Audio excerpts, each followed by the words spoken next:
Good morning students. BST में second chapter व्यावसायिक संगठन के स्वरूप चल रहा है, जिसमें कल की क्लास में हमने देखा था संयुक्त हिंदू परिवार व्यवसाय और इसकी विशेषताएं। आज देखते हैं संयुक्त हिंदू परिवार व्यवसाय के गुण कहें या लाभ कहें, एक ही बात है।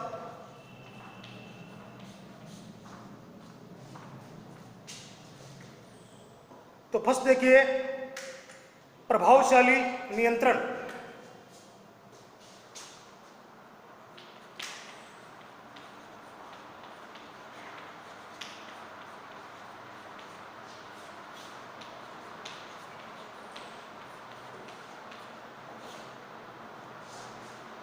प्रभावशाली नियंत्रण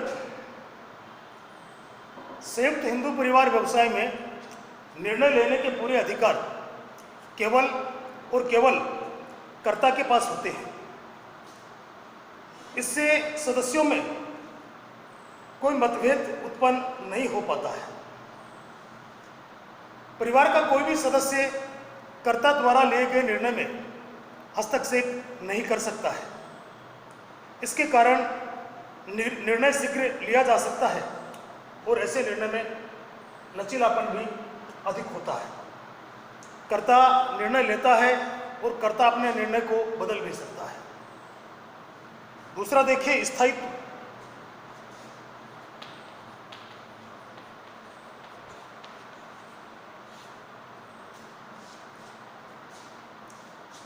कर्ता की मृत्यु होने पर व्यवसाय प्रभावित नहीं होता है।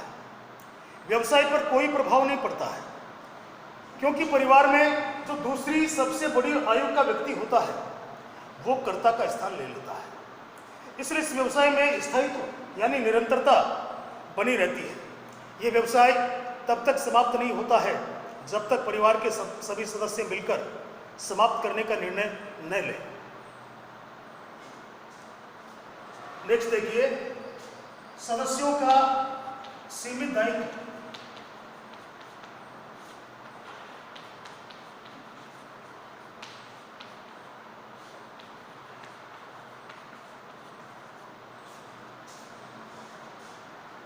कल हमने विशेषताओं में देखा था कि कर्ता का दायित्व इस व्यवसाय में असीमित होता है। बाकी जो सदस्य होते हैं उनका दायित्व उनकी अंश पूंजी तक, उनके हिस्से में जितनी जमीन आ रही है, संपत्ति आ रही है, उसके मूल्य तक सीमित होता है। इसलिए जोखिम स्पष्ट पता होती है। नेक्स्ट देखिए, सहयोग में वृद्धि।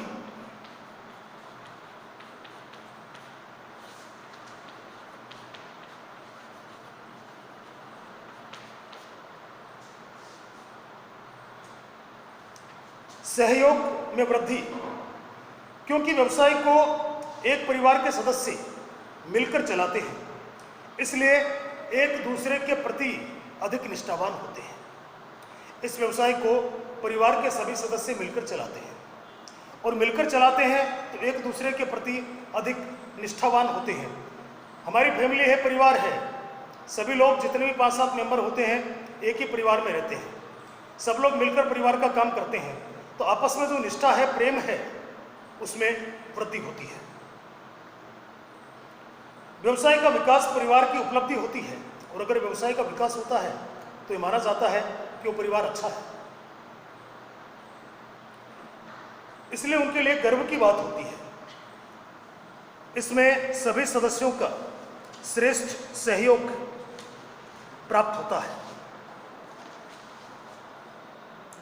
तो ये थे गुण या लाभ। अब देखते हैं सीमाएं या दोष।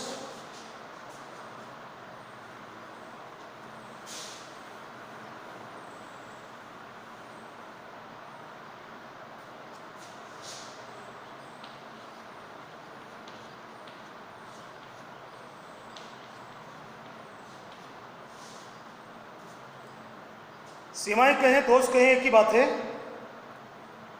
नंबर 1, सीमित दायित्व।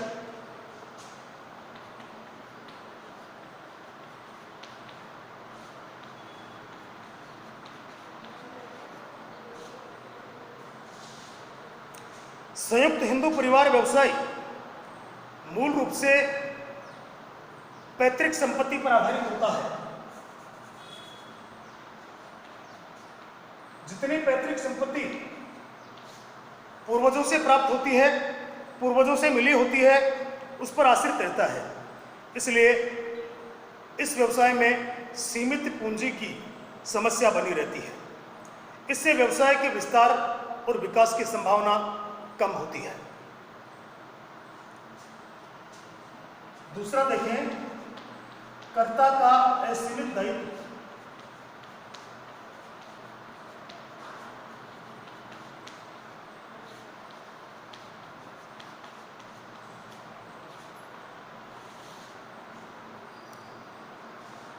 देखो बच्चों,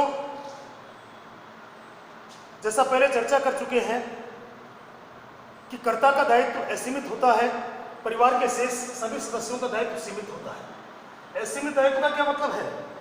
अगर व्यवसाय पर कर्ज भार हो जाता है तो उसे चुकाने के लिए कर्ता को अपनी निजी संपत्ति भी बेचनी पड़ सकती है, क्योंकि परिवार के जो शेष सदस्य हैं उनका दायित्व केवल और केवल अपनी अंश पूंजी तक सीमित होता है। शेष अगर कुछ बचता है तो कर्ता को चुकाना पड़ता है।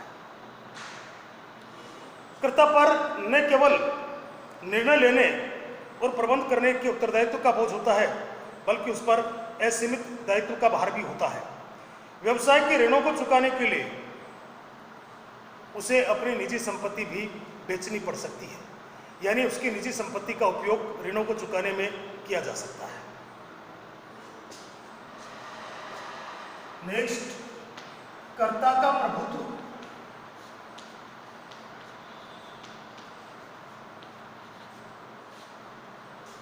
प्रभुत्व मीन्स कंट्रोल। कर्ता अकेला ही व्यवसाय का प्रबंध करता है। क्योंकि व्यवसाय में वो सबसे बड़ा होता है, जो कभी कभी अन्य सदस्यों को स्वीकार नहीं होता है। कर्ता द्वारा लिए गए निर्णय कई बार परिवार के अन्य सदस्यों को स्वीकार नहीं होते हैं, इसलिए उनमें मतभेद उत्पन्न हो सकते हैं। यहाँ तक कि पारिवारिक इकाई कई बार भंग होने की भी नौबत आ जाती है, समाप्त होने जैसी बात भी परिवार के सामने आ जाती है। तो कर्ता का प्रभुत्व कई बार बाकी सदस्यों को स्वीकार नहीं होता है। सीमित प्रबंध कौशल।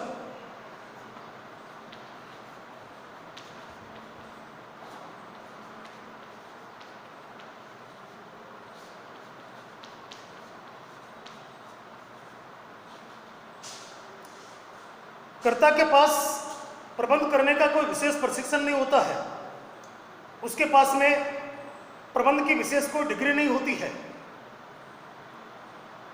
यह आवश्यक तो नहीं कि कर्ता सभी क्षेत्रों का विशेषज्ञ हो, इसलिए व्यवसाय को उसके मूर्खतापूर्ण निर्णयों का परिणाम भुगतना पड़ता है, क्योंकि सभी क्षेत्रों के निर्णय केवल कर्ता लेता है। कर्ता द्वारा लिया गया एक गलत निर्णय बाकी परिवार के सभी सदस्यों को कष्ट देता है, तकलीफ देता है।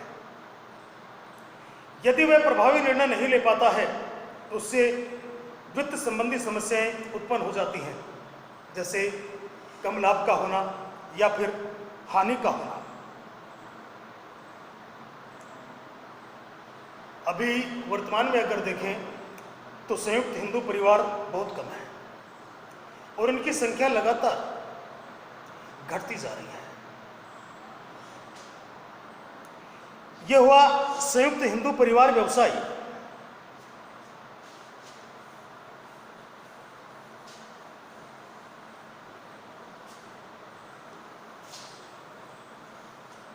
देखिए, हम देख रहे हैं व्यावसायिक संगठन के स्वरूप। एकल व्यवसाय इसमें हो गया, दूसरा संयुक्त हिंदू परिवार व्यवसाय हो गया।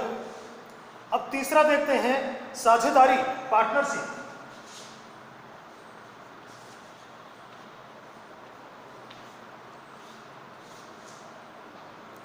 साझेदारी क्या होती है, कब लागू की गई थी, कौन सा एक्ट इसमें काम करता है? अब साझेदारी की आवश्यकता क्यों पड़ी? क्योंकि एकल व्यवसाय में एक ही व्यक्ति काम किया करता था, एक ही व्यक्ति पूंजी लगाता था, एक ही व्यक्ति प्रबंध और संचालन करता था। वो व्यक्ति अगर बीमार पड़ जाए, मृत्यु हो जाए, दिवालिया हो जाए, जेल चला जाए, तो ऐसी स्थिति में व्यवसाय बंद हो जाता था। सीमित पूंजी होने के कारण व्यवसाय का विकास और व्यवसाय का विस्तार भी नहीं हो पाता था। इसलिए धीरे धीरे साझेदारी प्रचलन में आई। अब साझेदारी क्या है? दो या दो से अधिक व्यक्ति मिलकर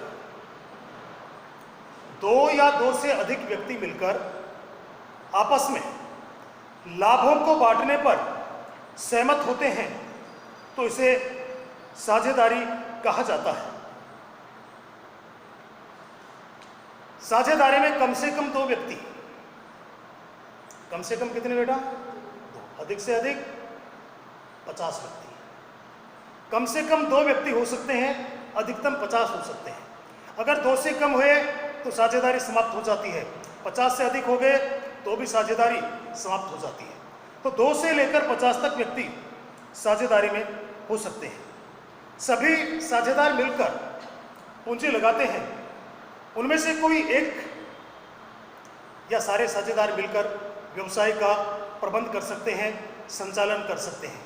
ऐसा कोई प्रतिबंध नहीं। अगर 10 साझेदार हैं, 10 में से 5 साझेदार ऐसे हैं जो नौकरी भी करते हैं, व्यवसाय में पूंजी भी लगा दी, तो ये कोई ज़रूरी नहीं कि वो व्यवसाय में काम करें।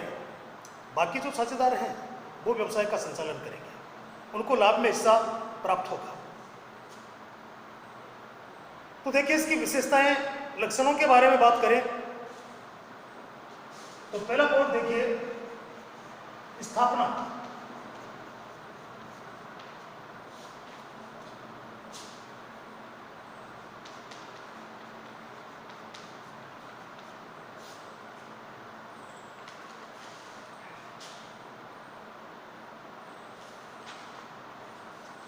साझेदारी व्यवसाय, साझेदारी अधिनियम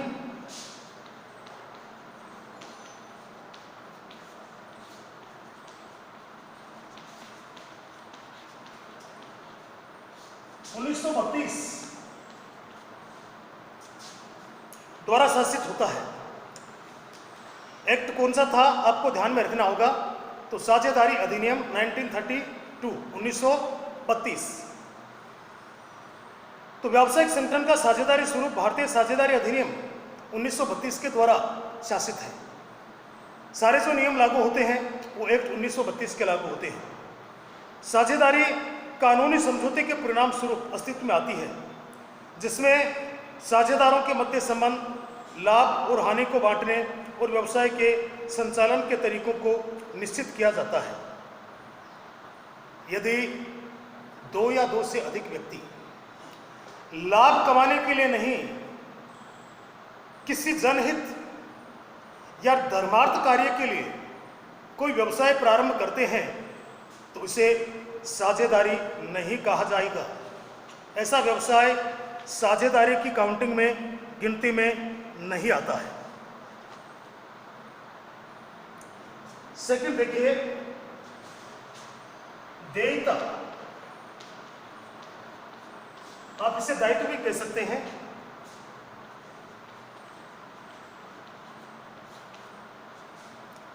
साझेदारी व्यवसाय में सभी सदस्यों का दायित्व, 2 से लेकर 50 तक सदस्य हो सकते हैं, सभी सदस्यों का दायित्व असीमित होता है। असीमित दायित्व का अर्थ मैंने आपको पहले ही बताया है। अगर फर्म पर कोई कर्जबार हो जाता है तो सभी सदस्य उत्तरदायी हैं। अगर फर्म की संपत्तियां बेचने के बाद भी कर्जा नहीं उतरता है, कर्जबार नहीं उतर पाता है, तो जितना बच गया है वो सभी सदस्यों को अपनी निजी संपत्ति बेचकर भी चुकाना पड़ेगा। तो फर्म के साझेदारों का दायित्व असीमित होता है। यदि व्यवसाय की संपत्तियां अपर्याप्त हैं तो ऋणों को व्यक्तिगत संपत्तियों से, यानी साझेदारों को अपनी संपत्ति बेचकर भी चुकाना पड़ेगा। ऋणों को चुकता करने के लिए व्यक्तिगत रूप से और संयुक्त रूप से साझेदार उत्तरदायी होते हैं। मान लीजिए साझेदार ABC 3 साझेदारों ने मिलकर व्यवसाय प्रारंभ किया।